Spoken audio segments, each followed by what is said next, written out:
Matt and Luke's Sci-Fi Sanctuary.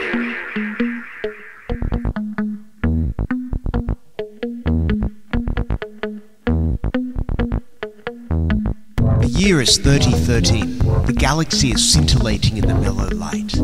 Two galactic pilgrims seek out vistas in the samurai future to bring forth the unity of the cosmic shaman. Opening the door of the pantheon of mystics, the evil sorcerer wizard powers the engine of science, seeking to forever alter the sacred balance, traveling on effervescent balls of summer fire. This week, Transformers: Revenge of the Fallen.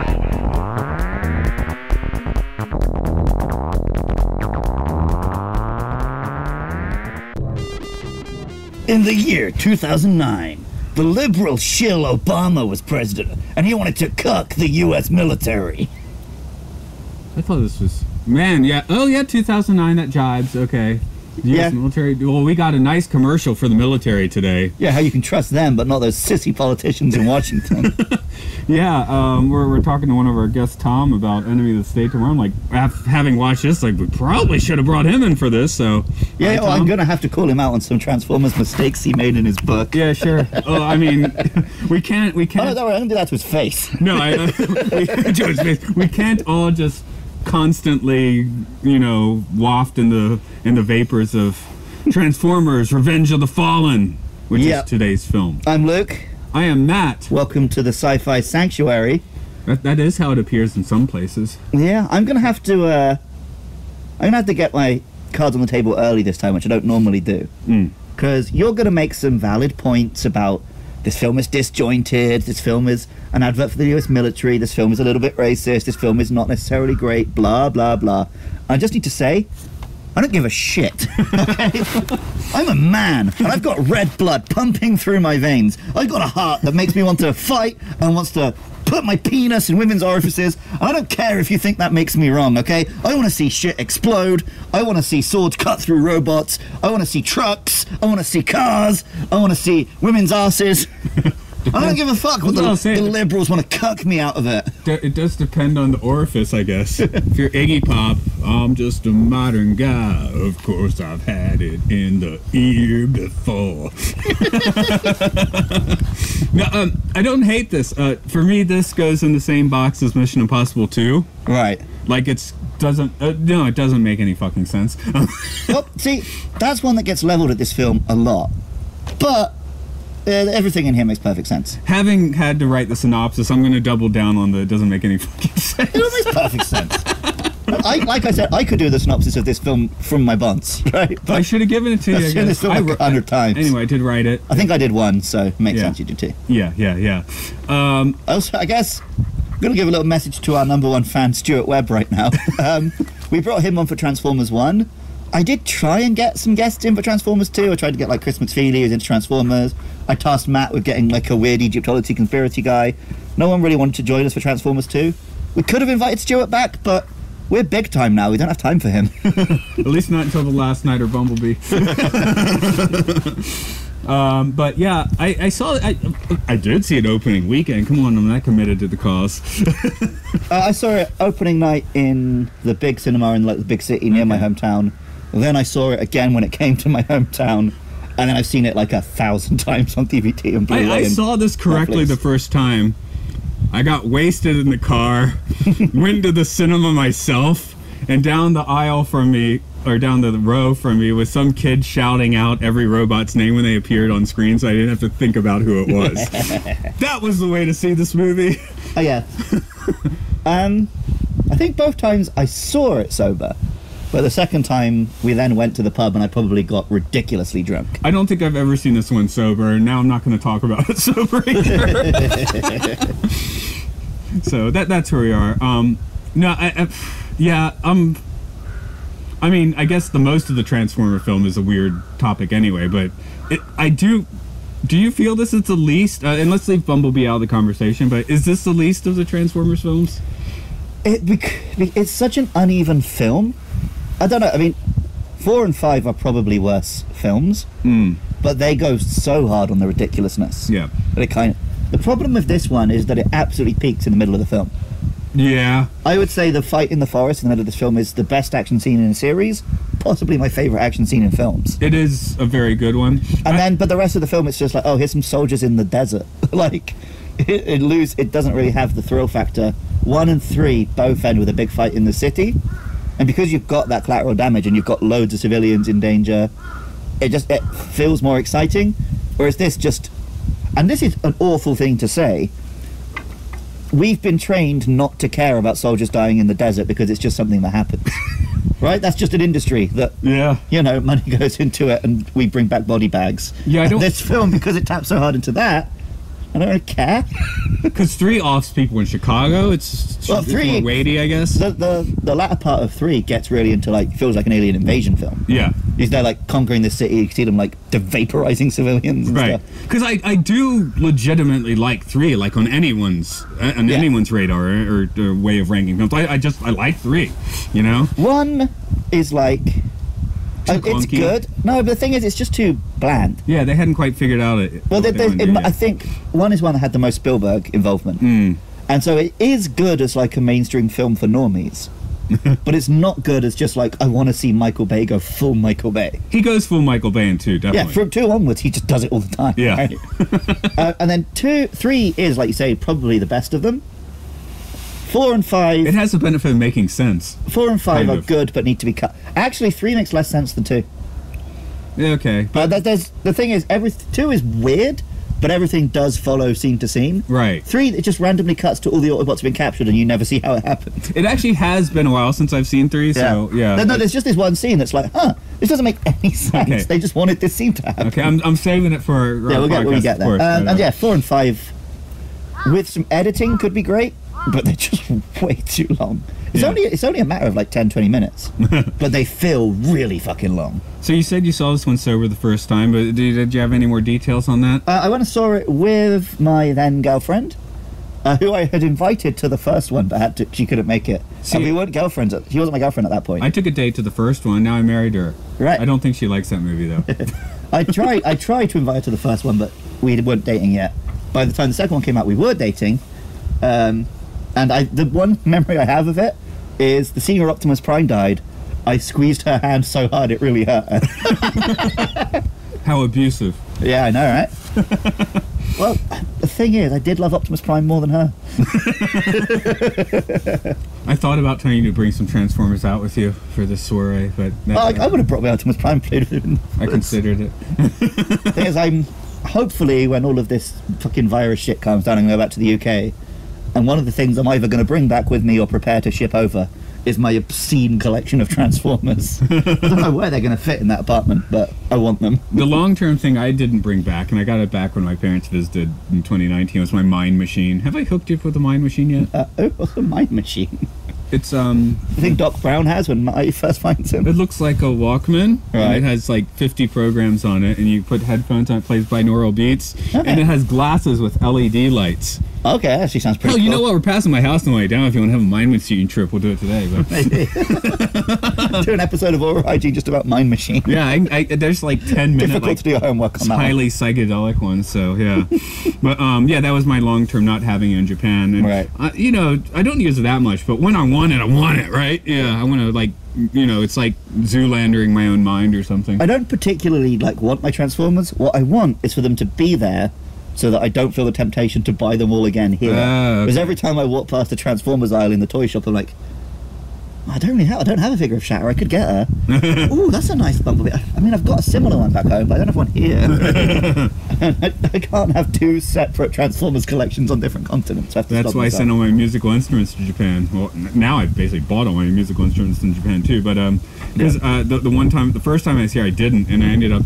Actually, it was pretty cool. I had like this weird gold sparkle off-brand Gretsch. I mean, it was Gretsch. It was like their cheap version, like Silvertone. Right. But that gold sparkle guitar, man. I recorded a whole album with that. That was cool. Now, the shit I actually miss is my novels and comic books, but they're going to be a pain in the ass to ship. Yeah, you can get all that on the internet anyway.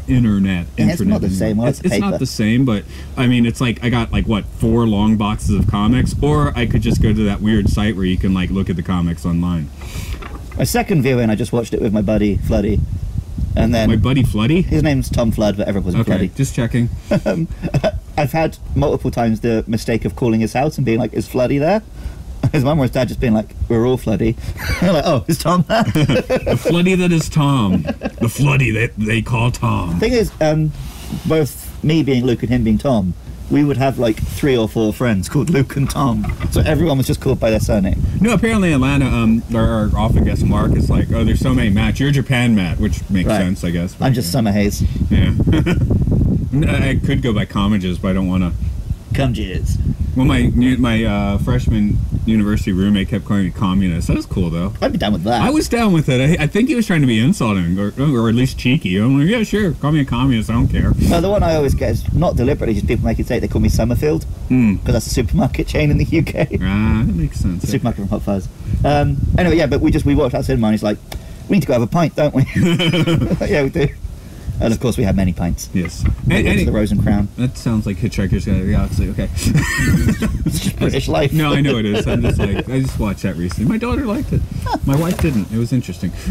Okay, so I'm gonna give you my tale of Transformers 2, and then you can like knock whatever holes in it you want to. Cause Roll out!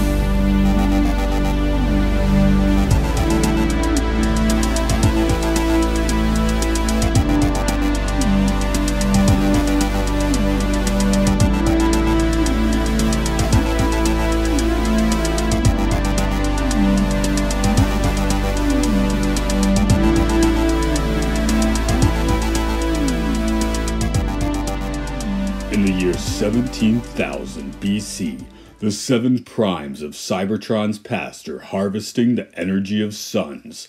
Their one rule is to not harvest any stars that feature planets with life.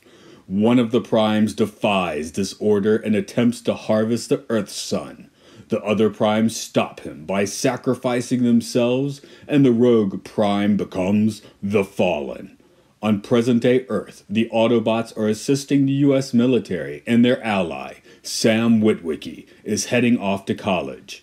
Things begin to go wonky when a shard of the Allspark from the last movie begins to give Sam Witwicky hallucinatory images of the Fallen, and his mom gets stoned. Even worse, the Decepticons have revived Megatron, who in turn wants to revive the Fallen to destroy the Earth. He just needs the information stored in Sam Witwicky's head. Sam Witwicky is rescued from this fate by some of the Autobots, but Optimus Prime dies in the ensuing battle. Sam Witwicky, with Bumblebee, a couple of racist robots, his girlfriend, and roommate in tow, go looking for the Robo-Warrior, who turns out to be John Turturro. They revive a turncoat Decepticon from the Smithsonian, who knows how to bring back Optimus Prime and defeat the Fallen. He teleports the lot of them to Egypt, where the Sun Harvester machine is stored in one of the pyramids. Things escalate to a pitched battle between the Autobots, Decepticons, and U.S. military. They manage to bring back Optimus Prime using the Matrix of Leadership, and Jetfire sacrifices himself as scrap to bring Optimus Prime back to full strength. They blow up a pyramid, and the goodies win.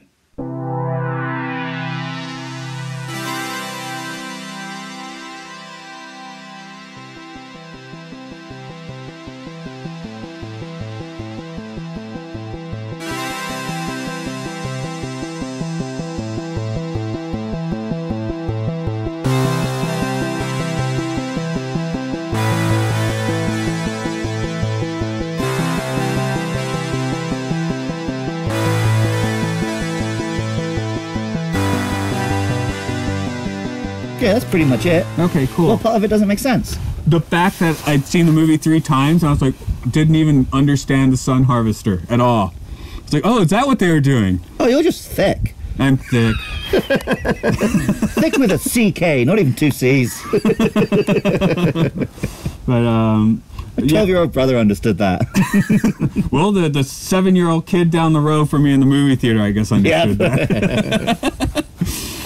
Yeah, I don't know. You gotta lasso this movie and hold on with your best, I guess. It's like, oh, jet Jetfire! Oh, Optimus Prime! It was Jetfire, okay. Oh, that's a metaphor for the pursuit of oil in the Middle East! I can always work out Optimus Prime. Come on, give me a break. Well, I mean, I think the thing they went for is you can tell all the Autobots, but then with the Decepticons, it's like, well, they're just alien cannon fodder. Yeah. As long as you can tell, like, Megatron and Starscream, it doesn't really matter. Yeah.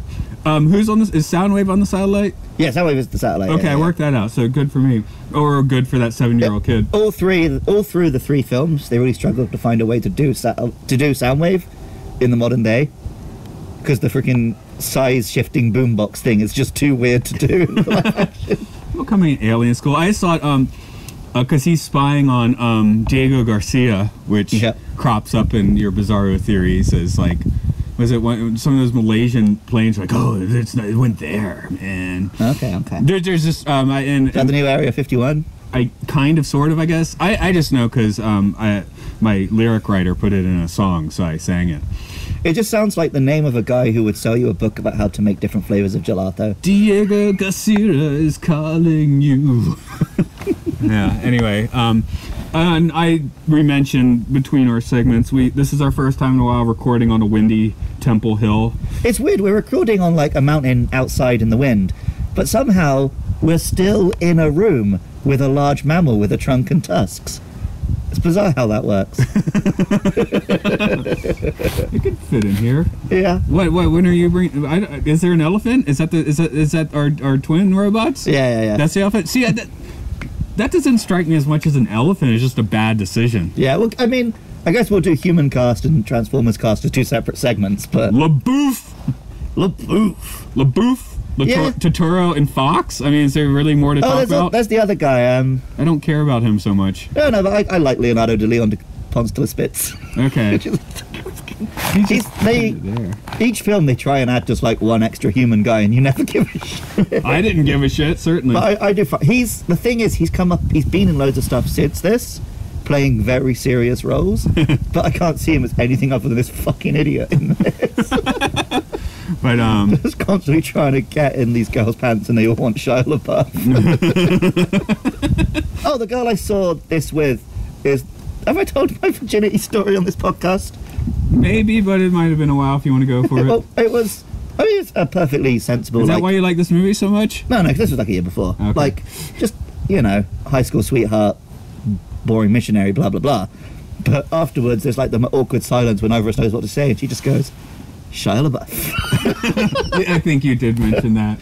Because we'd recently been talking about how funny it is that his name means thank God for the beef. Yeah. No, mine is we were about to meet one of our other friends from high school. It was already in university, but yeah. So we were like, okay, quickly! Dun, dun, dun, dun, dun. Then we went to go meet our high school friend. Hey! We did it, we had a nice night on Carnival night.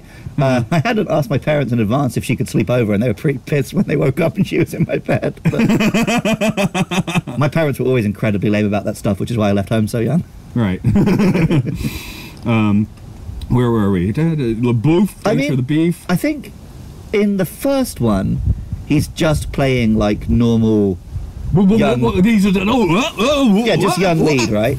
But 2 and 3, they really let him just do loads of weird comedy shit.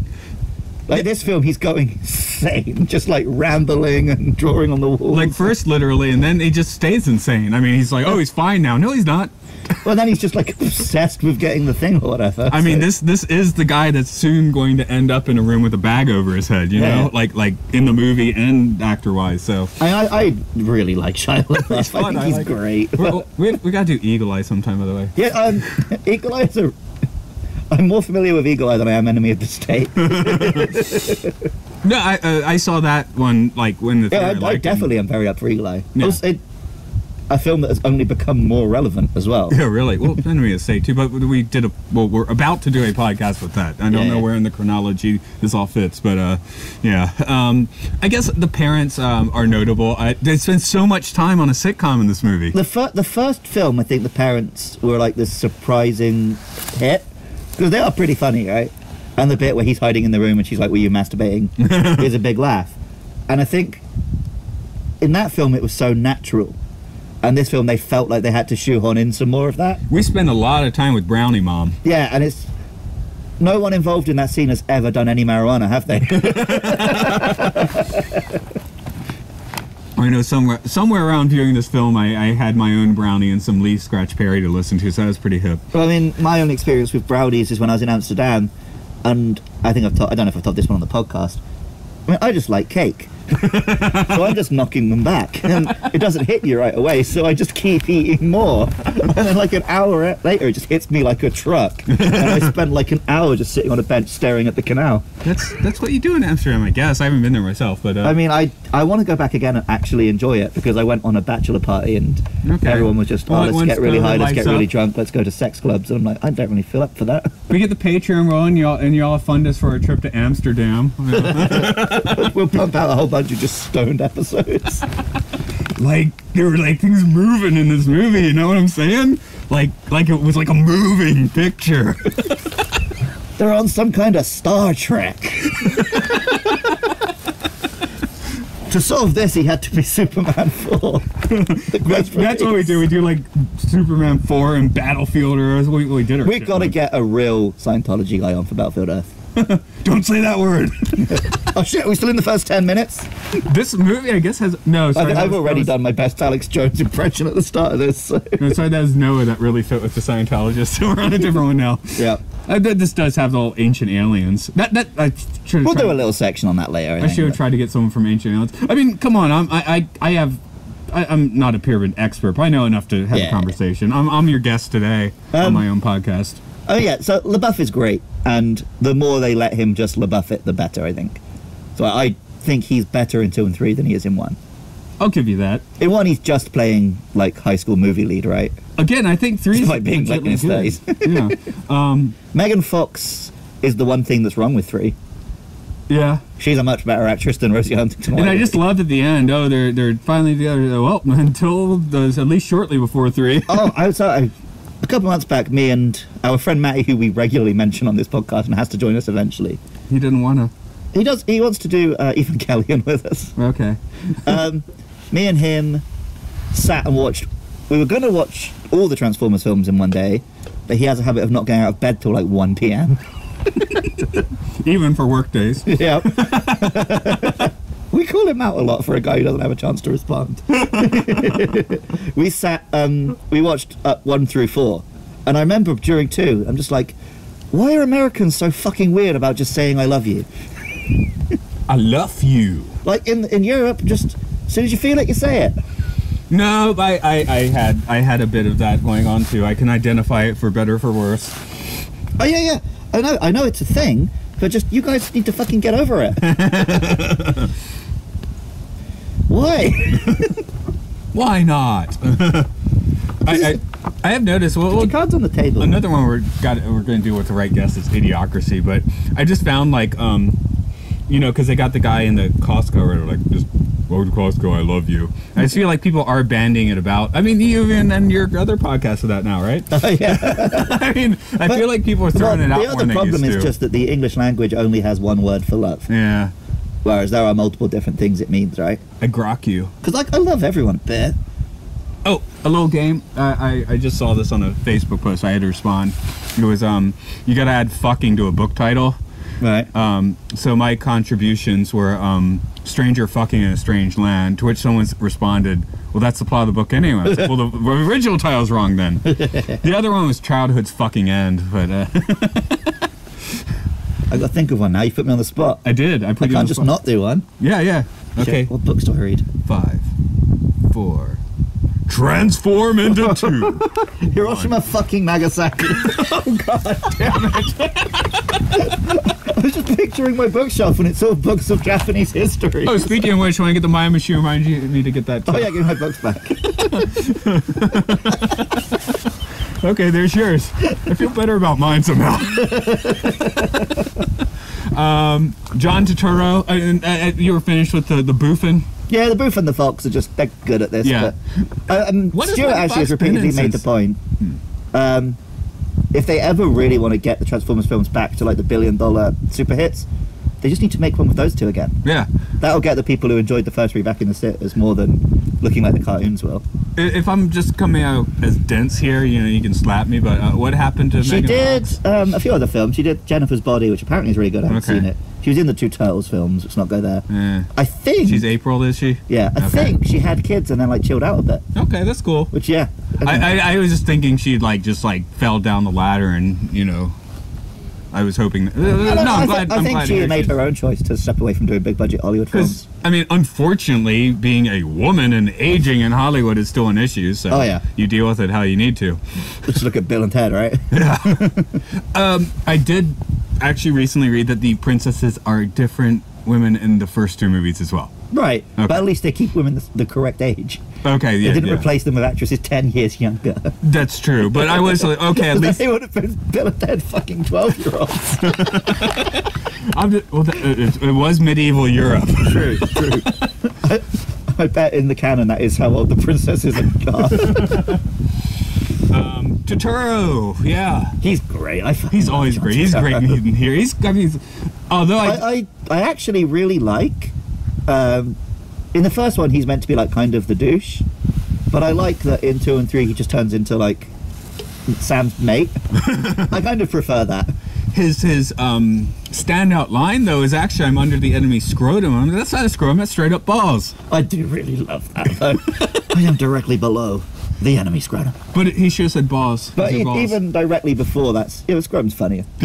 Even directly before that scene is a bit which, when I used to work at the newspaper, I was talking to one of the writers about films, and he was making fun of the way in that scene he's trying to get a ship's captain to like do something super illegal. He's basically like, "Are you enough of an American to save lives?" And the guy's like, "Okay, yeah, I guess I will use a fucking railgun on Egypt." Is that how it works? Yes, that's how it works.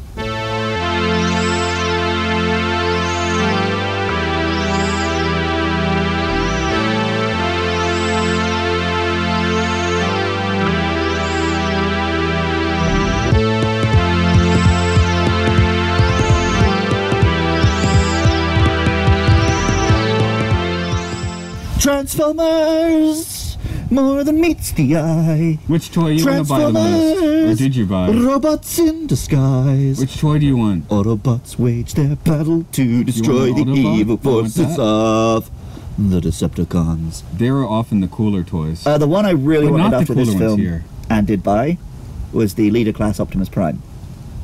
The figure of this is just like the real big Optimus Prime. Is he Flame Job? Yeah, it was this exactly from this film. Oh, okay. But it looks exactly like the robot from the film and transforms perfectly into a truck. Do It's all a the- feat of Do all the engineering. facial parts move? No, but you could buy a different one where he has the mask off and he's busted up from the fight. Oh, okay. And also it can link with the Jetfire, but I never bought the Jetfire. Did you Actually, I did technically buy one because they were in my supermarket real cheap. And I messaged one of my Transformers collecting friends who really wanted one and I sent it to him. was Jetfire Starscream's double? In the No, original Jetfire Enterprise? was the Transformer was just the toy from Robotech, Right. which they turned into a Transformer. Okay. And then when Robotech also got translated to English, it got into loads of murky water. But there was a gray So they had to keep Starscream. There's Starscream's three different blue. Starscreams. Yeah, there's Starscream's blue. Who's gray? grey. No, Starscream's like red and blue. Then there's black is Skywarp, and the sort of the grey-blue one is Thundercracker. I had Thundercracker. I might have those backwards. I think it's that way around. No, you're right. Now that you said Thundercrack, right? Thundercracker. Cracker, okay. That's the one I had. I didn't have Starscream. Thundercrack. That's his porn name. That should be the name. Yeah, If you take the ER from him and give it to Starscream, then they're both porn names. Thundercrack and Starscreamer. so you just move the ER. It's cool. They missed an opportunity, definitely. Yeah, I mean, Starscream's here barely. Yeah. Well, that's one thing these films did kind of pussy out on. They never really give us the, like, Starscream wants to betray Megatron thing. They hinted at it. I did start thinking, did I forget him doing it? But Well, no, he just... Megatron died, so Starscream took over, is kind of implied at the end of the first one. But there was never the, like, I want to kill him so I can take over thing. Yeah. The Starscream in these films is a real snivelly little bitch. We already did Transformers the movie anyway, so whatever. Yeah. Well, I mean, yeah, that's the peak of that. And to be honest, if you're like me and you've like watched and read every iteration of Transformers, you get pretty fucking bored of Starscream and Megatron. Yeah. What is the best? Counting the animated one, which is the best one? Is it? Yeah. The best what? The best Transformers movie. Which Oh, one? movie? Yeah. What are you going to give it to? Probably 3. Okay, I'll agree with you on that. But I am thinking maybe the animated one's second in line. The animated one is, I don't know. I mean, I love the visceral on-screen carnage. well, like you said, the one of the reasons you like these movies is they're kind of monster movies. Where Yeah. the animated one's clearly not. These are Right, just right. robots doing Well, stuff. So I do really love the Transformers comic books. And the comic books are actually at their best when they've got as little human as possible. Yeah. Like, my favourite Transformers comic book is Lost Light, which is just a space voyage, just robots. I don't think there's ever a human in that comic. I recently got urged to go back to 80s Marvel. Yeah, that is decent. Okay. It's very decent. That's the path I'm going to take. No, No? don't read 80s US Marvel. No, that's... Read 80s UK Marvel, because you get twice as much. And it's really good. Oh, it is the same thing. So plus. the way comic books are released in the US is See, those that's 20 Stewart on, right? I don't Yeah. even quite understand the difference. The between US these. has those like 22-page monthly comic books, Right. right? Whereas the UK generally has like a weekly big magazine which will have 2 or 3 different strips in it. Okay. So when they were shipping Transformers over to the UK, we're reprinting the American ones, but we need more comics. So we start writing our own stories that happen in between. Oh, okay. And the guy who wrote those went on to take over as the US editor as well, Okay. Simon Furman. Then I will take that path. So, yeah. Because I was like, am I choosing a different path? I'm choosing the same path plus. Okay, good to know. Yeah, and you can I mean, I've got it all on like 2 CD-ROMs in the UK, but Okay. you can definitely get hold of that shit. Yeah. Okay. And then, Anyway. yeah, Stewart's website and also books are an issue-by-issue read-through of the UK comic. Because before we talked to him, I didn't even like realize that was a thing. So So yeah, I would recommend reading the UK version and then also reading Stewart's blog along with it. okay, so Yes, yes. they were plugging you. Yeah, So- because the other thing is it's because of like the magazine structure, it's not just the comic book. There'll be like competitions, a letters page. So it's the proto version of what today are these web communities. Right. Was in the magazine back in the day. Should we mention or not mention the gay porn we all filmed to get Stewart on the show? Yeah. I mean, he said it, not me.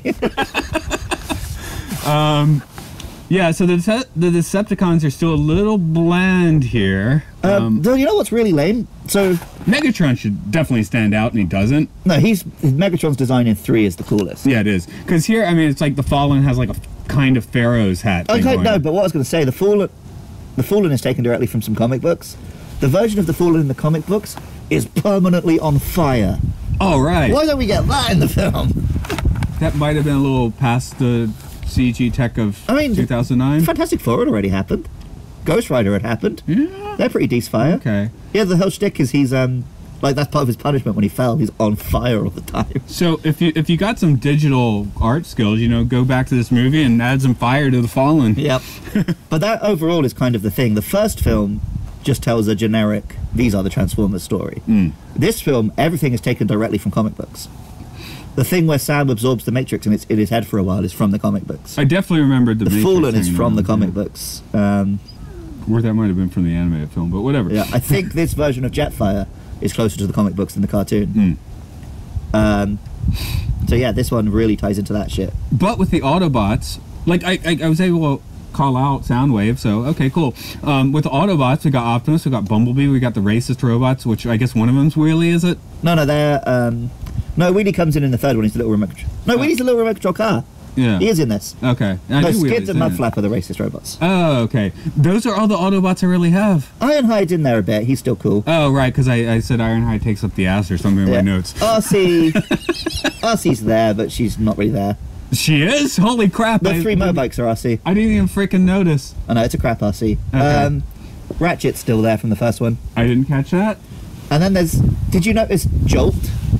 No, I just know He's the cola. blue one who shoots lightning, right?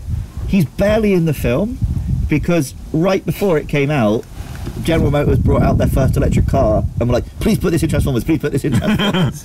You'll also notice, right at the start of the film, there's that bad Audi. You notice how it had like 2 seconds frame time and died like a bitch? Right. Because it's the only non-General Motors car in the film. Ouch. I'm still feeling sore about Jazz. Yeah. Oh, Because when I was 6 years old, Jazz was he seemed like probably just because of the decals, Yeah. he seemed like the slick Transformer. That was yeah. My brother was a big Jazz fan as well, so he hated it when he died in the first film. Yeah, that was a bad call. No, this film does actually introduce one of my favorite Transformers from the movies, though. Sideswipe. The one with the swords and the rollerblades. Is he an abuser? Like, he slaps his wife around with the side swipe? No, he's not Happy Ken. Okay. No, he's the one who slices that other car in half. Oh, okay. But he's in the films as just like, he's like has no character other than just like, I'm really cool. He just slides around doing cool sword shit. I'm like, yeah, he's cool. Cool. Okay. But yeah, this one maybe is the worst for just the only Transformers with character of Bumblebee and Optimus. I think the others do it a bit better. Yeah, three I remember. 3 is the one where I remember being like, oh, there are actual other robot characters other than Optimus, Megatron, and Bumblebee. Yeah. I mean, I didn't even fucking know it was Starscream till I watched it this time, you know? Right. 4 makes Optimus the Bumblebee role. Yeah. But then when it introduces the other Autobots, they're all just like fun stereotypes. So they, Right. And then 5, Optimus is barely in it. Right. 5 is a weird one, which we'll talk about I sometime. can't wait to talk about 5. Before we... Sure. We're basically talking design, and, I mean, in this movie, the robots are the design. Is there anything else? The Matrix looks kind of weird, but I dig it. Yeah, it's like an artifact, you know? Also, right, Sam goes on like a real textbook fucking Gnostic journey in this. Has to die to prove his worth and come back. I made some notes about that. I said he gets resurrected at the pyramids. That's hardcore. Yeah. But, you know, I like that they made the Matrix of leadership not just you pick it up and you're the hero suddenly. It's like you have to earn it and shit. But, like, then the point of it is meant to be like, oh, his belief is so strong. But it's like, based on what? Just fucking like, he found... None of the information he was given told him that this thing would bring Optimus back. He just assumed it would, and then stubbornly got hundreds of men killed to prove his point. Dude, it's this or The another... fact that he was right. Dude, it's this or another class with Rainn Wilson. I guess if I was going to be charitable, I'd say that the information he had from the cube in his brain told it. Yeah. But the film doesn't make that clear. It's just like he's a hero because he stubbornly stuck to some nonsense he believed. Oh, yeah, when we were talking about actors, yeah, I totally forgot that the fact that they put out Rainn Wilson as a sexy professor is fucking hysterical. It's really funny. He still looks like Rainn Wilson, he just has a bit of stubble. We get to do Super at some point. Have you seen Super? I love Super. Okay, good. Super. Yeah. But also, Glenn Morshower, despite dying in the first one, is just back as another character. Why not? Because I think Michael Bay really just likes Glenn Morshower.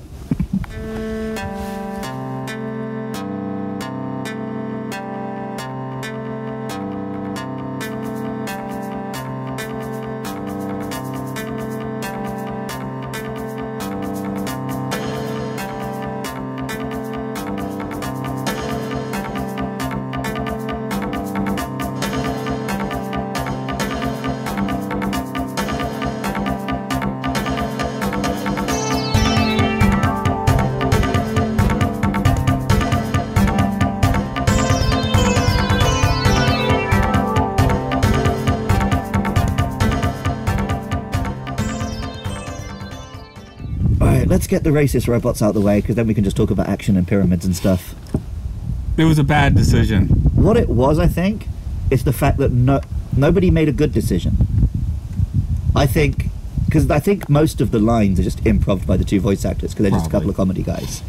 And they're just... I think one of them is a black man, and they're just doing stupid hood jokes, right? I guess the fact that the other one isn't, then? Yeah, but like they're just doing a bit of like we're stupid street hoods, which is whatever. It is what it is, right?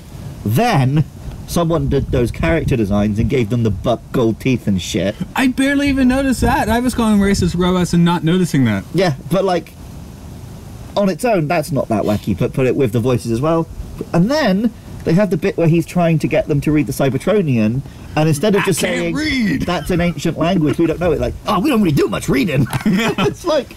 Because honestly, you know, we teach a lot of students, and when people are like, "Oh, I don't read," I'm like, "What?"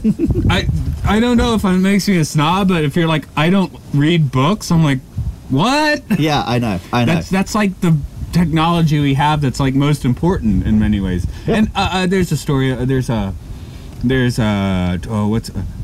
Baba Lokanath, you know, very groovy sort of like Hindu mystic, right? Right. He never learned to read. They were like, you should read the Bhagavad Gita. He's like, I don't need to read it. I am the Bhagavad Gita, you know? In that case, that guy, sure. Okay, I get you, man. You know, he had like Himalayan enlightenment. In that case, he can say I don't read and it's fine, but not these robots. No. I mean, I guess I could see the version where it's just like, no, we were created for a war. We've spent our lives drifting through space fighting. We're killer robots. We never had to. But they don't put it that way. They I'm put just a dumbass. Yeah, we're from the street. We don't read. We just listen to hip hop and smoke weed. Like, what if they were human actors? Would it be okay then? I mean, they are human actors. Right? I think it would be I'm just worse. saying, if we saw them on screen as the people they are. Yeah, I think that would be 10 times worse. That'd be worse, okay. I mean, if it's like Friday or something, which is great film, you know, who's sitting around smoking weed, but... But no, I think it's one of these cases where a bunch of individually not that bad decisions were made, but in the editing room, Michael Bay should have sat there and been like, oh, this isn't kosher. But he clearly didn't. Right. Because he didn't care. Oh no, he just thought, that's funny. Well, that is where Megan Fox called him Hitler, right? That was just because of his directing style. No, I know that. I'm just like, there's there's something to support her argument. Yeah. I mean, Stewart already spoke quite eloquently on that shit, which is like, he's not a director who helps actors. Like, so when he just casts all these character actors to just come in and do a goofy bit, Do your thing. it works, right? When he hires someone because she's pretty, he then needs to direct her if he wants a good performance. I'm hiring a couple comedians, do your thing. It comes out weird in this one, so... Yeah. That said, when I watch it, I'm just like, there's a racist robots, and then we go to another scene. Yeah. I mean, it's... yeah. So, I feel like you had probably deeper things you wanted to plunge into with this film. I mean, it's deep to like my personal core, but like, Why is it deep? It's not like- why is it deep to your personal core? To me, it's like a robot romp, you know? yeah, but it's like fucking sick, man. Okay, it's a fucking sick It's like- robot romp. It's like, because what it is, I like action scenes, right? I love action movies, but it can't just be here is a fight happening. I don't watch like UFC or like just a judo fight. I need stakes. I need, here's the good guy, here's the bad guy, here's what's, and for this one you get that scene where it's just like Optimus Prime, 3 other robots, the odds are against him, the stakes are he wants to protect this one kid. The camera shows you everything that happens, the choreography is fantastic, the music is fucking majestic, he's ripping ass, he's against impossible odds like real samurai shit, and it's just the dopest fucking thing I've ever seen on a cinema screen. Well, you're being I know what you're saying, but I know what you're telling me. But you're slightly vague, so what is the problem with this film? The problem with this film is that the fucking incredible fight scene in the forest happens at the 50% mark, and the film never gets close to that mark again. Exploding pyramid doesn't do it for you? Exploding Pyramids, I remember coming out this... Now I've seen it so many times and close my eyes and see the whole film. After watching it the first couple times, when I closed my eyes and pictured like the final couple scenes, it looked like a cartoon. Optimus Prime combines the jetpack, Jetfire, now he has wings, he blows up a pyramid, he kills the baddie. And it didn't feel real to look at. The Egyptologists do not like Optimus Prime, I'll tell you that. Oh, he fucks up so many ancient monuments. He just like puts giant footprints on the side of the pyramids. He also then explodes one of them, but you know. But yeah, the final battle, you know the bit where the airplanes do the bombing run, that was the largest explosion ever filmed with actors. All to service the U.S. military. But Did I say that too soon? No, it's fine. But yeah, the problem is that middle scene this is what Transformers is. It's a samurai scene. Yeah. And well, Transformers does have like Japanese origins, right? Yeah. And I think in 4 and 5, when they make out Optimus to be more of a knight, they do lean pretty hard into samurai shit. They literally have Ken Watanabe playing a samurai robot. There's nothing more Bushido than, samurai fighting your way into death to protect that's the innocent. I really like that kind of story, and it's a big Japanese story Or the where boss. you like heroes where they don't win. Like, Japanese love a loser. Oh, and yeah. maybe the Brits like that as well, right? Yeah. Like William Wallace, maybe even like Robin Hood, King Arthur. Scots they are die gonna at the end, argue right? shit with you. No, but William Wallace died, right? He Yeah, died yeah. for freedom, and that's what makes him so great. Right. Scotland is part of the UK right now. He didn't For win. now. Yeah, okay, that's what I said right now. But yeah, part of it is like, we love the guy who fucking goes down fighting for what he believes in. And this is a great example of that. And even though he dies, Optimus Prime comes across as such a badass in that scene. Yeah. Oh God, yes. And I don't think even I really like 3, and it has some great action scenes. It never quite hits that peak. There's a sheen. See, I am drinking my drink here. There's a scene outside of Chicago, I think, like on a crossroads, and I feel like that was sort of a similar vibe. Oh, there are great scenes, and the bit I really love I mean, in Optimus 3. doesn't die there, but But there's the bit where you think the Autobots are all dead. I mean, you know they're not, but you're meant to think they're all dead, and then they come in and save the day. That bit's sick. Yeah. And then there's the great bit where Optimus flies in and kills like 15 Decepticons in a line. Problem is, that shot was all over the. That is the shot that made me stop watching trailers, because that's the money shot of the film. Yeah. And like, right before it is meant to be really tense, and I'm like, oh, I recognise this road from the trailers. Optimus is about to save them all. How do you feel about Space 1999 and Battlestar Galactica, where the credits themselves give you a preview? Oh, a lot of TV shows do that, don't they? It's fucking stupid. I love that because they got the Taiko with Battlestar, and with Space 1999, it's like disco. It can be done well, right? But it can be done well if they give you just enough of a tease without revealing anything. I feel like that's what Space 1999 and Battlestar did. The one I'm thinking of is Thunderbirds. Yeah. And Thunderbirds would show you the whole episode, including how they save the day, basically. Okay, that's not cool. It shows you which Thunderbirds you're going to see, you know, how they're going to do it. It's like, Because I remember one of the near the end Battlestar episodes. I from the preview, I was like, I was also really stoned, but I was like, dude, the aliens are going to be in this episode, and they totally weren't because Battlestar doesn't have aliens. it kind of does though, right? You've never seen them. They don't. Wait, which Battlestar? The newer one. Okay, no, the old one does. The old one does. The old one does. Yeah. The newer one, I mean. Yeah. I don't think the old one did the teasing in the Oh, okay. preview in the. Oh, yeah, I credits. don't think Battlestar ever gave much away, did it? No, they'd flash it to you so fast you could Yeah, barely yeah. make out. Right, what I you thought were you were seeing. talking about classic Battlestar. Yeah. No, the one I'm thinking of is, because I don't even watch like the next episode on previews or the previously on bits. Apparently, Game of Thrones, when it aired in the States, I'm going to spoil a like season 6 scene, but I assume no one listening gives a shit. Shit, I only have the season 1 discs in my house. But go ahead.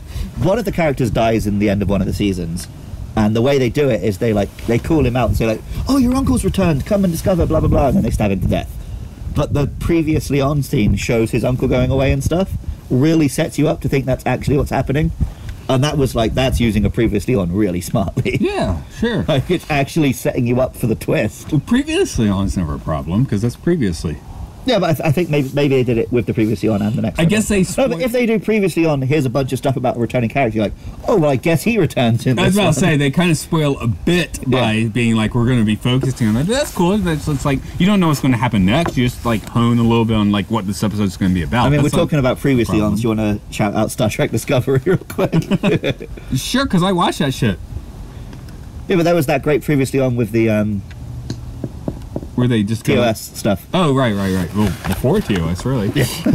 pilot stuff. I love that. That's my favorite previously on ever, I think. Yeah, that's why I said, do you want to bring it up?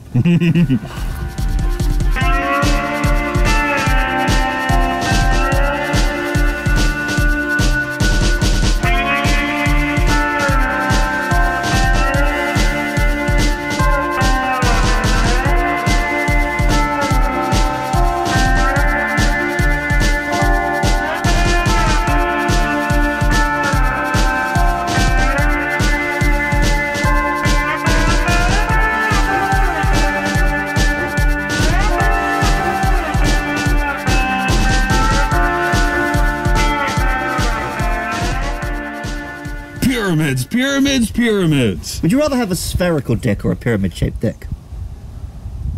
Spherical? Like a sphere? Yeah, it's just like plop. Pyramid. I guess. I feel like the sphere, you do like pop it in, pop it out, pop it in, pop it out. Could it That be might provide some pleasure. Can a pyramid have ridges? Or like it's like a cuboid made of bricks pyramid, like this. The Ribbed for her pleasure? Sure. Pyramid dick. Okay. Pyramid dick, ribbed for her pleasure. That's sure, why not?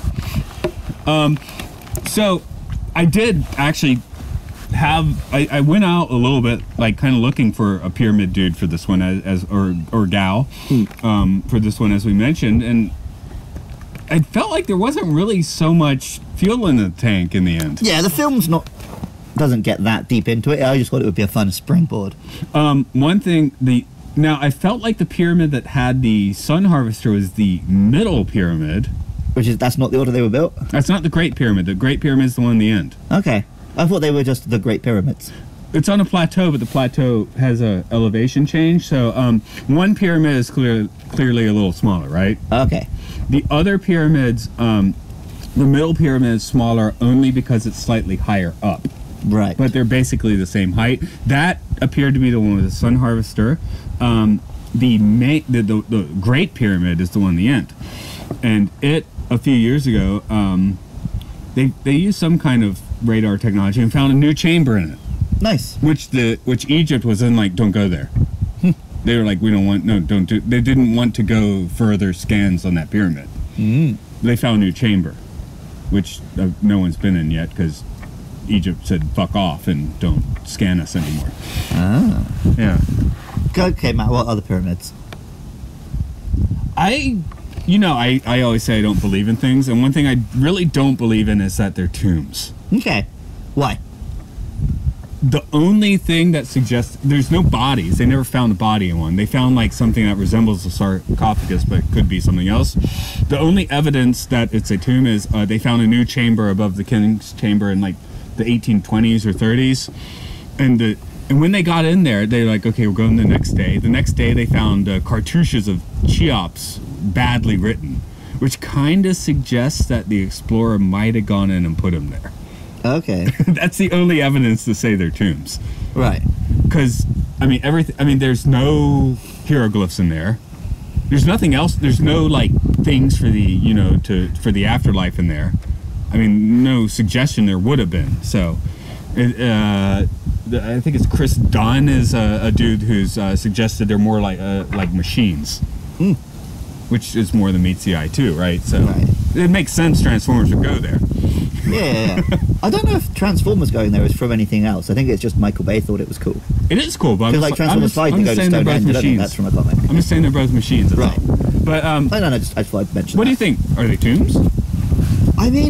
You're definitely an asshole to build that as a tomb. I'm pretty sure the pharaohs were big assholes. Like, until Hitler, the pharaoh was the go-to example for evil. Right. Because of, like, the Bible stories. These days it's like, oh, you're as bad as Hitler. It used to be, oh, you're like a pharaoh. That was the example people used. I don't necessarily believe that they are, like, specifically one guy. I think they're probably just religious, like, things of worship, right? But could they be, like, enlightenment machines, like the secret societies? And I'm saying this in the ancient Egyptian way. I'm not trying to go skull and bones or anything like that here. But, or Masons. I'm just saying, like, they're machines for enlightenment. One idea is there's underground tunnels, right? So you go through these sacraments or whatever, you come up, you get whacked out of your mind with whatever they had for you, you experience death, and you come out and on the right day, the summer solstice or whatever, you see the sun coming at you through the pyramid, you're enlightened now. I like that better. I like it, yeah. I definitely think they were for some sort of esoteric purpose. They obviously don't have a obvious, like, they're not defensible fortresses. They're not, like, useful for trade or anything. They're for some weird purpose. The tombs are clearly in the Valley of the Kings, which is like 200 kilometers south. Right. I'm not going to sit here and say that I know what they are. Well, of course I nobody don't think knows they're what some they are. fucking space alien bullshit. No. I also don't think they're as simple as, like, I'm really rich and I want to have a big tomb when I die. I definitely want to put out, I'm not an ancient aliens guy. To that degree. I like to think, we fucking built them, or at some point it's the same. The pyramids and the moon landings. I don't like conspiracy theories about them because, to me, I like thinking, we human beings have done some good shit when we try. Yeah. So I like to think these are, enlightenment or esoteric machines built by us with knowledge that is not common knowledge anymore. Right, yeah.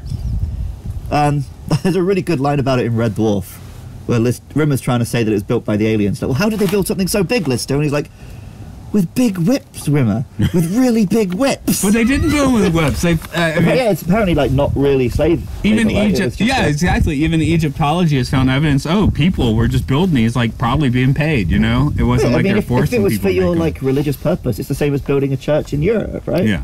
Whereas, yeah, if it was just some dude's tomb, you'd kind of have to force people into it. But we can't build them today. Japan, I think Mitsubishi tried like 20 years ago, and they were doing like a to scale one, like it was much smaller, and they couldn't do it. Like, because they had to fit all the astrological shit, you know, have it like oriented, and they, you know, they could not do it. So, you know, they knew some, you know, people are like, oh, we're the smartest now. People were dumb in the past, right? I mean, there's a lot of different kinds of intelligence, right? Exactly, but they knew something we definitely did not. You know, I've heard things. One interesting theory, which could be absolute bullshit, but is in the past people knew of like a way to use plants to make a salve that could actually like mold rock. Right.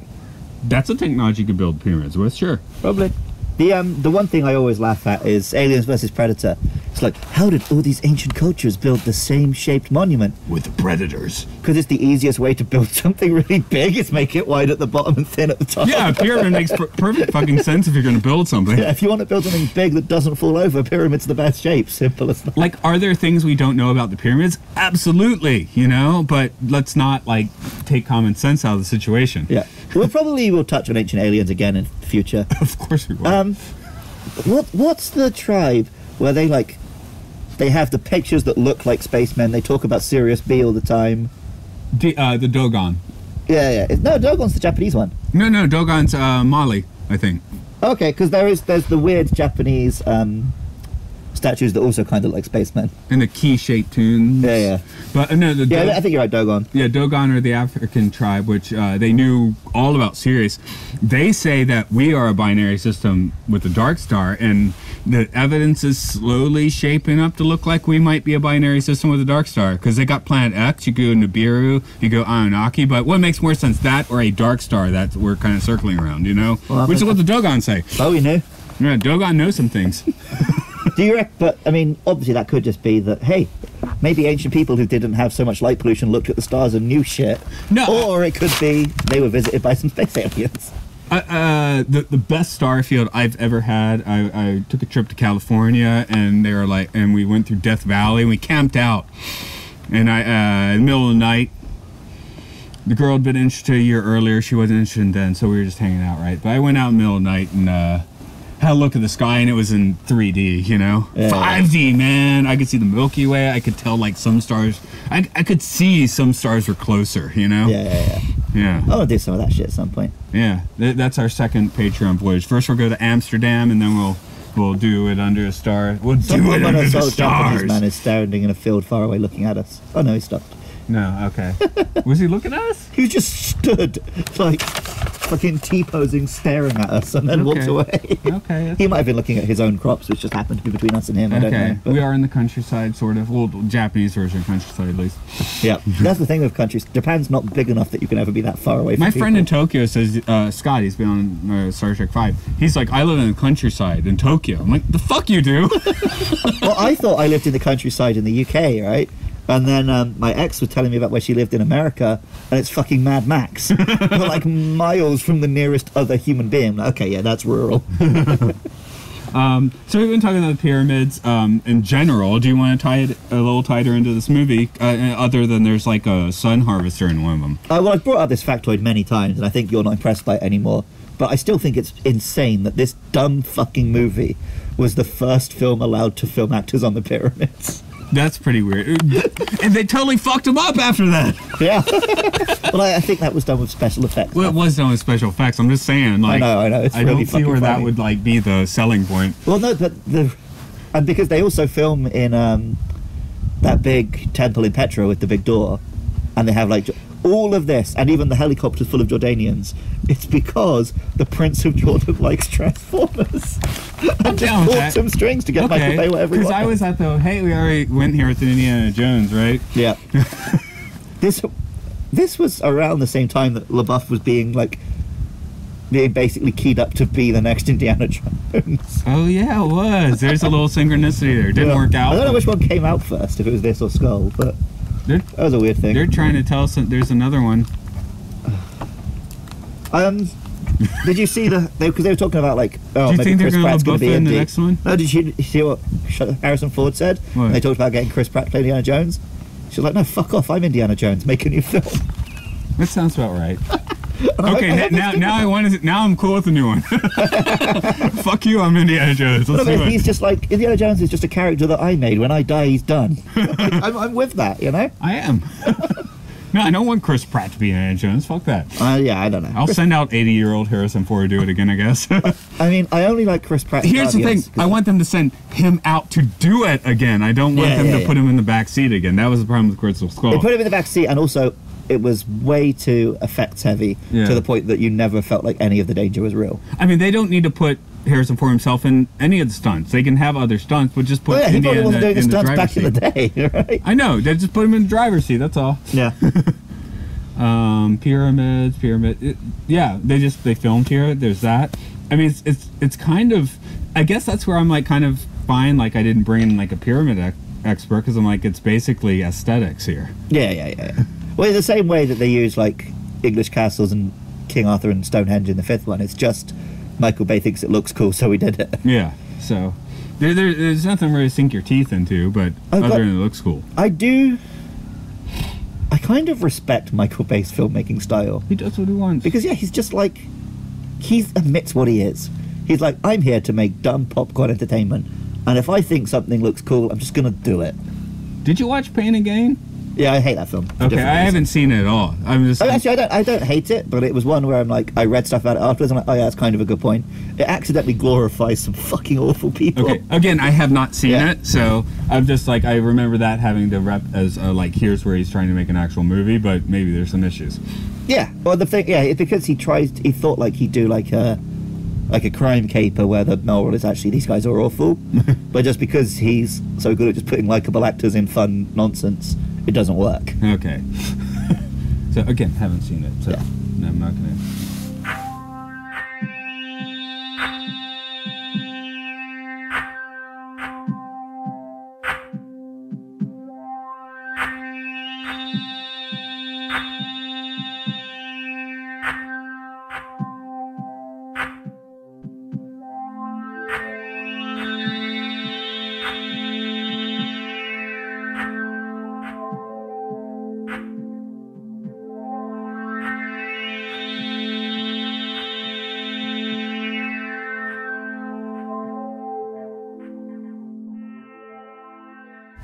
It's 2021. It is.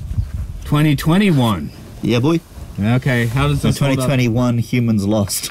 That was my point. How does this one hold up for you? It holds up exactly as well as it did when it came out, which is that was? it is a disjointed, dumb film. But if you go in like, I just want to see explosions and fighting and shit, it's fucking good. So let's do some play acting. I'm some guy you just met. I'm like, fuck this movie and suck it. What do you say? Oh, I don't. I just uppercut his head clean off his body. Especially if he's talking like that. Like, sure, like it's got problems, but you know what? Citizen Kane has problems. Well, no, it's like I don't go to it for any of the things. What did you want from this film? Did you want it to make like interesting political points? Like, Sure, why not? like, did you want it to talk about the very core of the human condition and what we're trying to achieve? Sam No, Woodward will I take wanted you to there. see a fucking robot turn into a truck, and then his hands turn into swords. And like, look, I am a man. I've got blood in my veins, and I've got a big dick. and giant steel balls. Yes. So I think I'm figuring out what Transformers is for me, because I am a giant mostly steel dick. yeah, like I'm mostly kind of a pacifist guy. I like Star Trek and diplomacy. I like philosophical, interesting films, but I have still got that human core of me that is like, I want to hunt and I want to fuck. You know, I'm an ape and I exist to live on this planet to go and spread my seed and to eat meat and have blood dripping down my chin. And I have to contain a lot of that. And Transformers is just this vehicle which I use to just be like, okay, here's some dumb fucking robots. They've been fighting a war for 6 million years. They turn into big trucks and stuff. I love it, right? And I can just channel all of that energy into my love for Transformers. Do the Transformers fuck? Depends which version. In some of the comic books, they definitely fuck. In one of the mangas, they fuck little girls. Is this the reason we waited to do the first film? I guess because I had to figure this shit out, right? And there are comic books which do really interesting stuff and talk about like what 6 million years of war does to a culture and stuff. But I don't want that from my 90-minute Michael Buff. I don't. 230-minute Michael Bay. 2.5 hours. Yeah. These Transformers don't fuck. No. These films just fuck you up. You know who the only fucks? Penetrating Optimus Prime does it with a big fucking sword. You know who fucks? Goofy fucks. Oh, Goofy definitely fucks. He's got a son. I know. But you know what? Goofy's also a warrior. You know, you talk about like making a stand that you know you're going to die. In Kingdom Hearts, Goofy does that. Oh, okay. Like Mickey and Donald and Sora, it's like, you get out of here. I'm going to stand and fight. Do you think Max's mother is Jessica Rabbit? Maybe. Okay. Did Jessica Rabbit fuck Goofy? Yeah, because she told Roger Rabbit, "You're even better than Goofy." Oh, definitely, yeah. Okay. I'll accept that Goofy fucks. I can't accept that Goofy fucked twice. You're a stud. Okay. Anyway, Transformers! More than meets the eye. Goofy. Yeah. Like, Transformers is a series about toy robots and trucks fighting a war. And if that's what you want from it, I think Michael Bay delivers it perfectly. Wait. Maybe the best Transformers is when I built the Ark with blocks at the end of my living room and we played with the Transformers in the Ark. Yeah. That actually is the best Transformers. The best Transformers is when me and my brother deliberately said, right, we're not making any plans this Saturday. We're going to get all of our Transformers together and fight a big war. That's Transformers, right? How old are you when that happened? He was appropriate age. I was having sex at this point. I was a grown man. You were trying to do a service for some brother. No, I wanted to play with the toy robots just as much. As you know, I think this is a little bit earlier than that, because I think it was when we still had bunk beds. I think I was maybe 16 or 17. Okay, I'm the one that said, hey, you should have brought your Optimus Prime with you. Yeah, I'm probably going to go home and play with it tonight. And my dick. That sounds painful. Like, and I know that that's not what Transformers is for everyone. Transformers has a wide range of fans. It has female fans, it has transgender fans, it has young fans, old fans. And Transformers is a franchise that's been going for like 35 years now and is so many incarnations. It's had Western cartoons, it's had anime, it's had CGI, it's had films, it's had so many different types of comic book, novel, everything. And there is a Transformers for everyone. And I know that there are people who wanted a film which captures the characters, which concentrates on humanizing the Transformers themselves. And yeah, I know the Michael Bay films didn't deliver the film that they wanted. But I think Michael Bay's was trying to achieve a very specific thing, which is very dumb action movies. And I think he delivered them stupendously. And I really like the action in these films. I also know that some people don't like the sort of shaky cam, you can't tell what's going on thing. I actually don't think these films are that bad for that. I think that's overplayed. I can always tell what's going on. They aren't that bad, but I did note that like none of these shots are more than 2 seconds long.